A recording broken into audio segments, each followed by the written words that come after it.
Hi, Erin Barnes, Next Generation Wellness. Most people I work with would say one of the key elements they would like to change around their experience of life is around anxiety. And so what I would love to share in this training is around the fact that anxiety is not a quick fix by any means, but it is also not a life sentence. It is an emotion that everyone feels from time to time. It is also a symptom that is communicating to us that something needs changing. So although it's not easy, we can vastly shift our experience of life even if we are a personality type that is more prone to anxiety to another personality type. But the very first step in this is understanding that it is not something that we label as something happening to us. It is actually, for the majority of the population, an emotion that we can begin to shift. So in this training, I would like to explain, using the 4Cs methodology, how we can actually start to get underneath that and shift some of those things that trigger anxiety. So of course, I am not diminishing the fact that it is very real and it feels outside of our control, not for a second. So some personality types, the more processors or the worriers, or the people that like to keep the peace with people, will be more prone to the feelings of anxiety. Now, other personality types will still experience it. It just may not feel for them like it's out of control. However, it also depends on our physical health status. So how our neurotransmitters are communicating, how our bacteria is within our body, our good bacteria balance, so that those neurotransmitters can communicate well. It also depends on whether we're nourishing the organ systems, and in particular the nervous system or the adrenal system. It will depend, this whole health status will make it feel like anxiety is either within our control or exacerbated at different times in our lives. The 42 stress triggers that stack together to cause either a negative behavioural response, a negative physiological response, and a negative emotional mental response within the body. Those triggers that do that, if there are too many stress triggers in play, then obviously that cumulative effect will show up in a way that makes that feeling of anxiety out of our control. So here's the truth, and it's hard to swallow for some people because this is not easy work to get underneath. And I would first like to put up my hand and say, it is why over 20 years I have spent time, and it's taken me a long time, perhaps I'm a slow learner, to really uncross my arms and to open up to some modalities and some ways of thinking and believing that are very different to what I was brought up believing. So I invite you to do that, and I understand that a lot of people won't. And I'm just hoping that the work that I explain is something that I invite you to adopt some of this work. So the very first thing that we look at here is looking at the 4Cs, which are clarity, conviction, consistency, and charge. And so clarity is some of the things that we need to really look at. And this is the same for ourselves or our children, mind you. So yes, there's a lot of adults out there with anxiety, but in society, I would suggest every second person that we speak to will talk about their child being an anxious child. I would like to say again, with kindness, and certainly having one of those children, again, it's not a life sentence. And the key work and the most critical work is to teach them the things that I'm about to share with you so that they can move through life with that normal emotion of anxiety in a way that does not stop them or restrict them in life, and so that they still get to enjoy and strive in life and reach their fullest potential. So clarity is the first piece of the 4Cs methodology. And when we are clear on our values, the things that we hold to be important to us, that is step one. Most people are basing their decisions on societal values and not on what actually is really important to them. And if we are not clear on those values and we are basing our decisions moment to moment on societal values, we are in a state of overwhelm most of the time, because we are reactive to what we are seeing moment to moment rather than being crystal clear of what your next step is. we are in reactivity all the time and distracted by what the person next to us or the thing we saw on social media just showed us as something that should be important to us. So getting crystal clear on those values is critical. The other thing is this clarity around, what do I want life to look like? Again, most of us are taking little bits which changes every second from our environment, rather than intentionally setting down and deciding what the path is we want, because we base it on what is it that I actually want in all life areas. And if we're not crystal clear on what we want every life area to look like, and we over-identify with certain areas, then we will find ourselves in a stress state more often and in this feeling of anxiety. So we're looking at values, and then we are looking at whole life fulfillment or a whole life destination vision across all our areas of present parenting, of our intimate relationships, our careers, our finances, our physical health, our mental health, our relationships, fun and experiences. There is a big, broad life of ours that most of us don't consider how we want each of those areas to look. So values and then a destination vision is very, very important, so that we can start to make decisions based on what we want in life. Then getting underneath our beliefs and our fears is imperative. Most of us will hold some sort of belief around achievement being important, around being the martyr perhaps as being important. Whatever the beliefs are that you hold true, right or wrong, and they're right if you hold them, they're true to you. But some of them are very disempowering. And so some of them make us behave and think a certain way that will cause anxiety or an anxious feeling in the body. So we need to look at some of those beliefs and look at which ones are empowering and which ones are disempowering. We also need to look at our fears. And for a lot of people, we have fears around failure, around embarrassment, around not belonging, not being lovable, not being good enough. Lots of different fears of disappointment, of hurt, of things not going a certain way. There are loads of fears that we have, and yet most of us live day to day not ever paying attention or unpacking those fears to determine how we can use them in a really empowering way and shift how they have caused us to behave and think and perceive and believe, which have caused anxiety or anxious feelings for us. So clarity, we've got vision, a destination vision, looking at our beliefs and our perceptions, looking at our fears that sit underneath it, and then looking at our cumulative stress triggers. Now they could be anything physically, which could be our environment, it could be our food, it could be our past or present illnesses. There's a whole range of triggers that sit for us physically, causing a stress response and a feeling of anxiety. It could be emotionally and mentally. So it could be a relationship to our past, anything that's happened, grief, trauma. It could be those limiting belief systems. It could be a relationship to other people. So you may have adopted roles for other people which are very disempowering for you or very stressful for you. You may be very judgmental of other people, have high expectations of other people, which adds to the feeling of stress and anxiety. You may have a low perception of belonging and connection.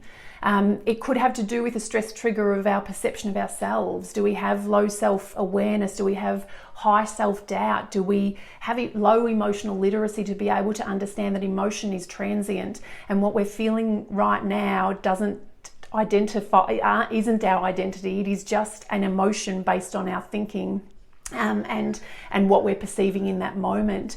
If we have low personal integrity and we're letting ourselves down, then those feelings of anxiety because of this cumulative stress that builds up will feel more exacerbated and outside of our control. So if there's incongruence between how you're showing up and what your values really are, then again, we are going to feel this feeling of anxiety. So looking at all those stress triggers, physically, mentally, emotionally, that stack up to make anxiety feel worse than it normally does for us.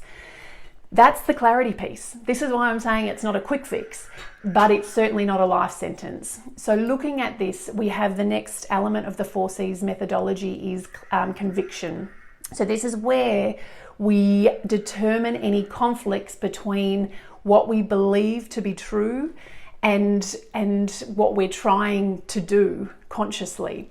And so in this, what we need to do to be able to address these conflicts and start to reduce the stress response so that we can start to input new data to make us react in a certain way and feel a certain way, we need to look at our nourishment. We need to look at the bacteria that goes into our body and make sure that we're getting it so that those neurotransmitters can communicate for our mental well-being and our emotional well-being. We might need to look at the nervous system and the adrenal system and look at what those systems need to be nourished and ask ourselves, are we giving ourselves that food?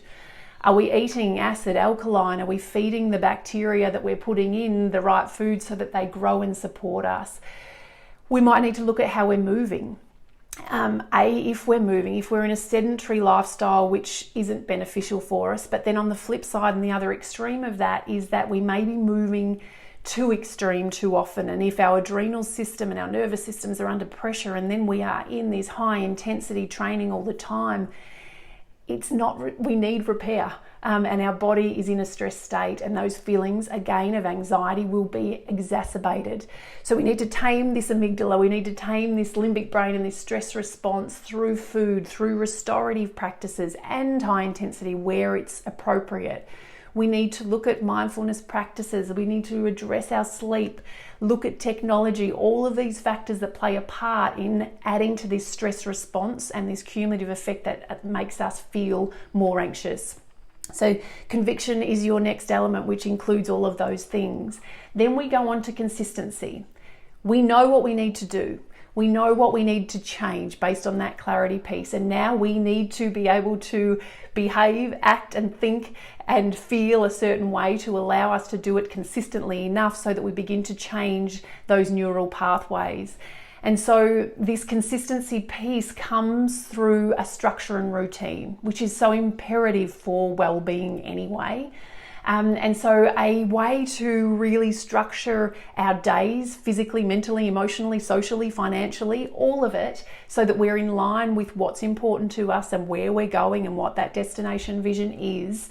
And to have some structure even around what we put into our brain intentionally. So not waiting to be self-aware to say, oh, I thought something that's disempowering to me. Not waiting for that, although self-awareness is critical. Instead, interrupting our autopilot thinking and setting some transitions and some interruptions through the day with new thinking that starts to change how we feel and start to reduce that stress response and reduce that feeling of anxiety. So a plan, structure and routine is this consistency piece so that we can move every day, because consistency is your experience of life. It's not the big thing that we do once that changes it. It's the little things stacked together that really determine how we experience life. And then the very last element of the 4C's process is charge. And that is when we get to this space where we have this personal integrity, we have this posture of accountability and self-respect. And it allows us to continue to move forward because the things that we are doing are meaningful and purposeful. And when we have a sense of meaning and purpose in our moments, then life feels better.